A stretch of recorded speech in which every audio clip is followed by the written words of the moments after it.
Magnetic fields are, by their nature, invisible. There are some things that nature does to make them more visible.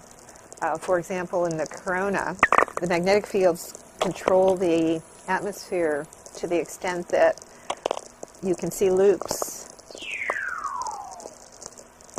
We consider that those loops are, in fact, pictures of the magnetic field that we're seeing.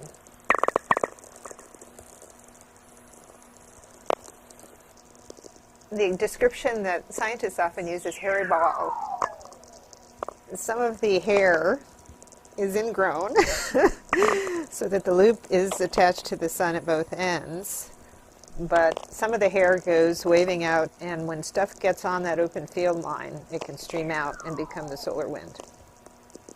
How hairy it is depends on where we are in the solar cycle.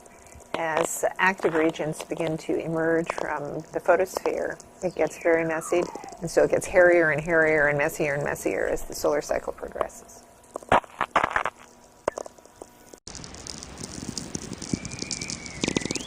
Any particle that is charged knows what the magnetic field around it is doing, and it has to move in a direction that's at least in part governed by the magnetic field. And if you have a closed loop of magnetic field, particles moving in that magnetic field will move in such a way that they will never leave. They orbit the magnetic field lines very quickly, and they whiz around back and forth and back and forth. Once they're on those closed magnetic field lines, they stay there as long as nothing else happens. If you were above one given region of Mars's surface, you might see magnetic field lines bursting out straight towards you.